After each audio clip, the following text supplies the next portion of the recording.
Então, pessoal, ao longo da oficina, quando eu convidei as pessoas para assistir os vídeos, né, que foram postados ao longo desse período aqui no meu canal no YouTube, surgiram diversas dúvidas.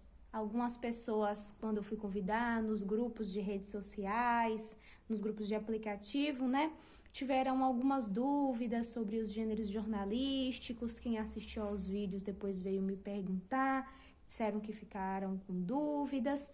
Então, eu resolvi fazer esse vídeo para esclarecer um pouco mais sobre essas dúvidas que as pessoas tiveram. Elas falaram bastante, fizeram bastante pergunta, né? Mas aí eu selecionei algumas porque algumas também eram repetitivas e tal. Talvez eu falei, mas não deixei muito claro. Então esse vídeo é mais para esclarecer mesmo o que não deu para entender durante as aulas, ou quem assistiu só um vídeo, não assistiu outro e ficou com dúvida. Então, esse é o momento de poder esclarecer as dúvidas do público, né? Das pessoas que participaram dessa oficina, desse projeto de extensão. Então, eu selecionei algumas perguntas, aí eu vou falar para vocês quais foram as perguntas e vou logo respondendo. Tenho aqui dizendo o que é linguagem objetiva. Eu acho que eu falei várias vezes o que é linguagem objetiva, mas já que ficou dúvida, né? Não foi só uma pessoa que perguntou, então eu achei interessante essa pergunta para poder estar esclarecendo melhor. Linguagem objetiva é aquela linguagem direta que você quer contar, que você conta, você relata o fato de forma direta, clara, entendeu? Por exemplo, aconteceu um acidente de trânsito na BR-101. Linguagem direta, objetivo. Aí você fala assim: hoje, no período da manhã, 2 carros se chocaram, estava chovendo bastante, não se sabe ainda o que aconteceu, foi numa rodovia federal. Enfim, demorar mais de contar o fato, né? Fazer rodeios, como a gente costuma dizer, rodeios, florear. Eu gosto muito dessa palavra aqui. Na faculdade, os professores falavam bastante com a gente. Florear, né? É um termozinho assim específico. Então, sem esse floreio. Linguagem subjetiva é aquela que dá margem a várias interpretações. Você fala alguma coisa e pode ser entendido de uma forma por uma pessoa ou entendido de outra forma por outra pessoa. Já a linguagem objetiva, não. A linguagem objetiva expõe o fato da forma que ele aconteceu para não ficar dúvidas em ninguém e não haver mais de uma interpretação, ser aquela interpretação do que de fato aconteceu, tá, pessoal? Então, essa que é a linguagem objetiva. Vamos lá? O que é pauta?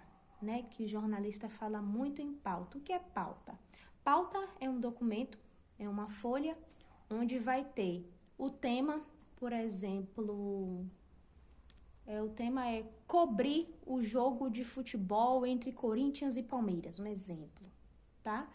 E aí, o encaminhamento vai estar lá escrito: acompanhe o jogo, veja quais foram os principais lances. Quem faz a pauta geralmente, né? Ou é o produtor que faz para o repórter, ou até o repórter mesmo.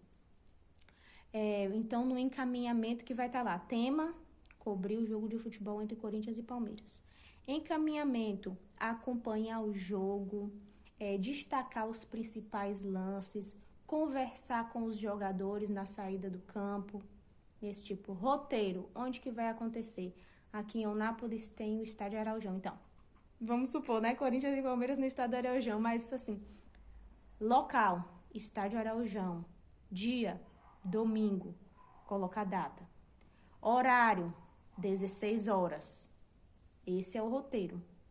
E aí, a partir daí, se tiver mais de um roteiro, coloca, né? Porque às vezes o repórter não entrevista só uma pessoa, entrevista várias, mas aí no caso, como é acompanhando um jogo, é em um local só. Ou então depois, quando há uma coletiva de imprensa, coloca, né? Coletiva de imprensa após o jogo, em tal lugar, e o horário. Então, é basicamente isso a pauta.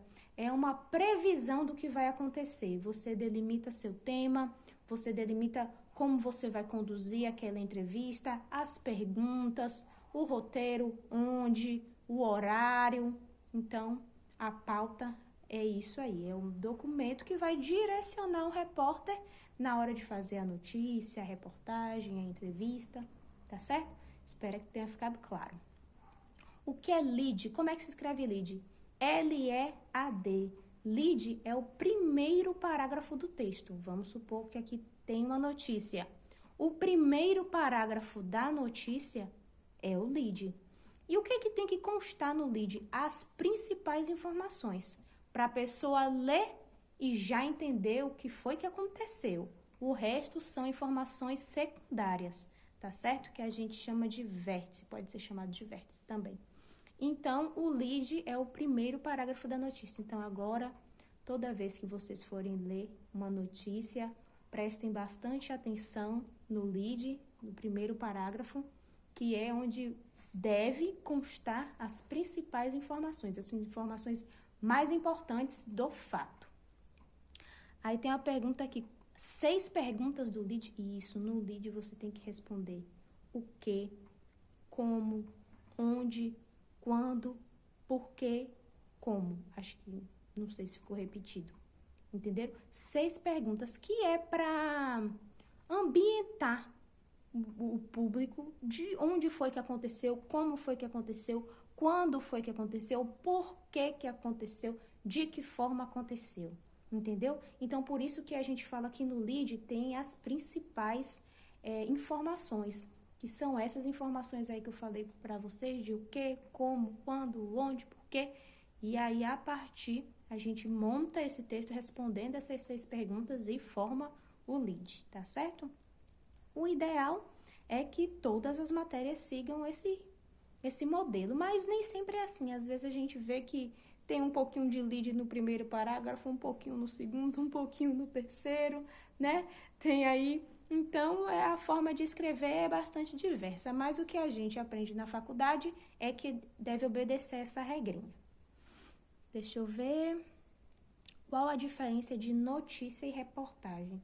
Gente, notícia é um relato de fatos, né? Um relato de fatos mais objetivo e menor, tá? Ali vai constar as principais informações do que aconteceu, vai dizer como, quando, onde, vai ter informação primária, vai ter informação secundária, mas é algo mais superficial. No entanto, a reportagem é uma notícia mais aprofundada, tá certo? Nem toda notícia é reportagem, mas toda reportagem é uma notícia, só que uma notícia mais aprofundada. Aí já vai ter entrevistas, pode ter mais de uma entrevista, mais informações, quanto mais informações melhor, para o texto ficar bem embasado, tá certo? Para você ler o texto todo com todas as informações possíveis. Então, essa é a diferença de notícia, algo mais superficial. Reportagem, algo mais aprofundado, algo mais detalhado, com mais informações. Então, essa é a diferença de notícia para reportagem.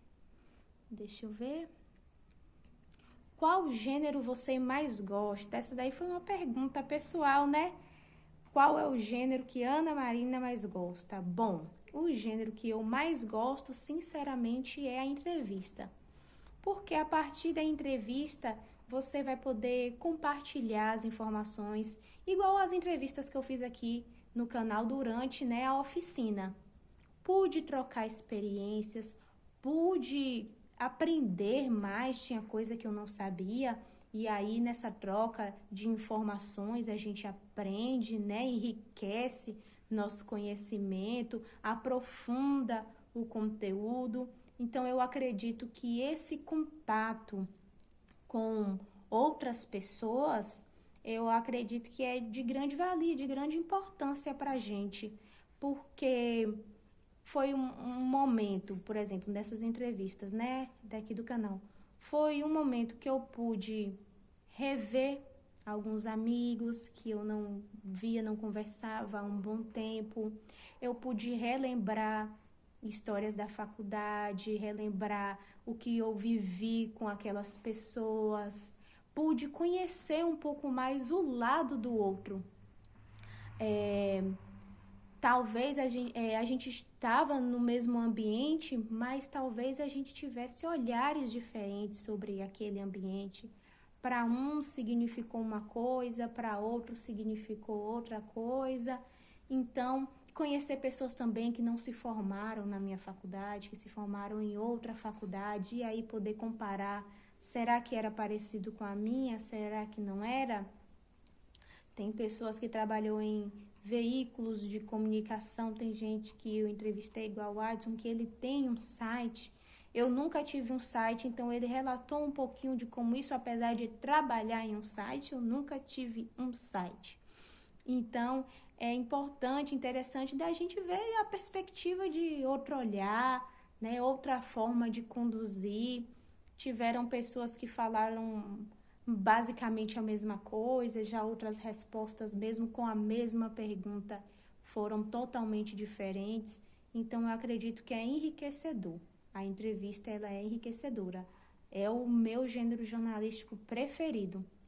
Eu gosto muito de poder me aprofundar mais sobre determinado tema, sobre determinado assunto, quando eu não conheço, trocar experiências, porque eu também sou jornalista, eu também trabalho com jornalismo, e poder reviver, né, na nossa cabeça, igual muitas pessoas falaram, muitos entrevistados falaram, olha, foi uma ótima oportunidade de eu reviver, relembrar como era tudo, né, como foi que eu cheguei até ali, o que eu mais gostava, o que eu menos gostava.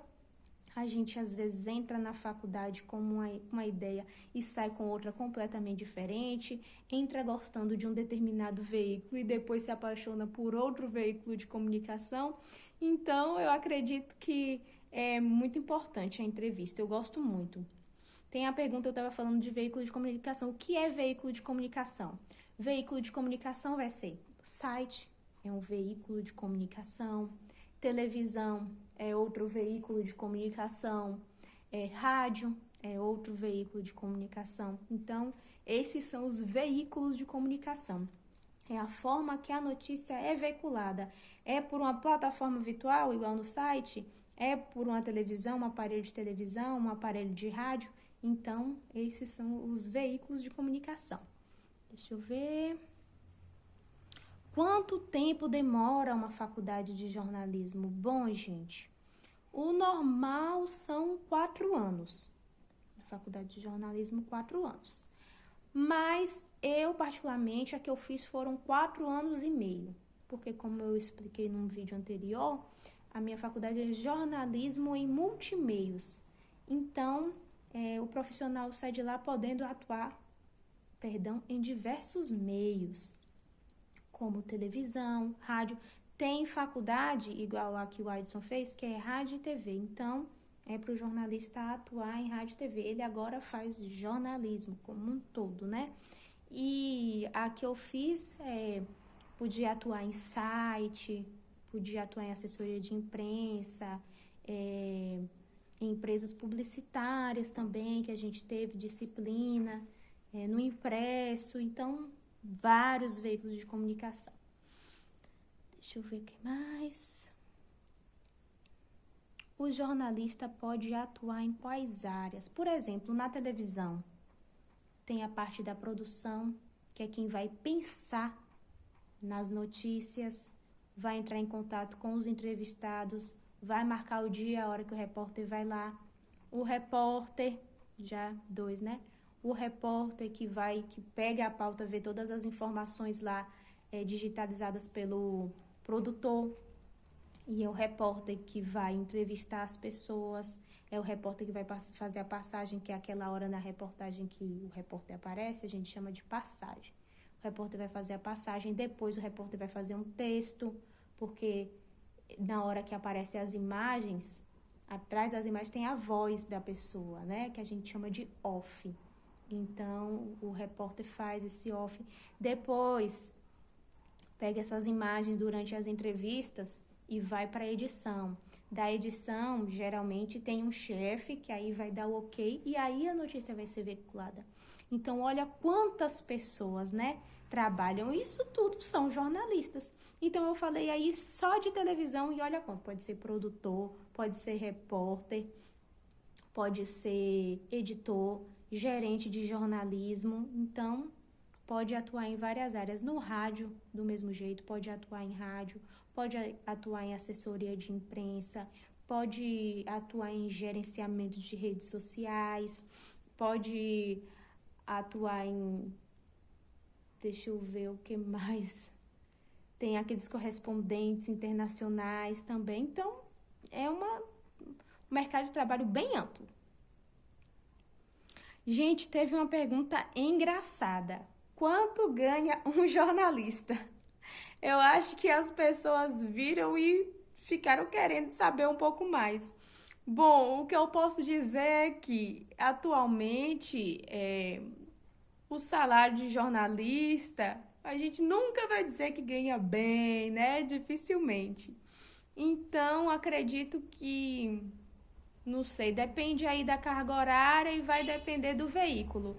Às vezes um pouco mais, às vezes um pouco menos, mas eu não tenho, assim, uma exatidão para falar para vocês.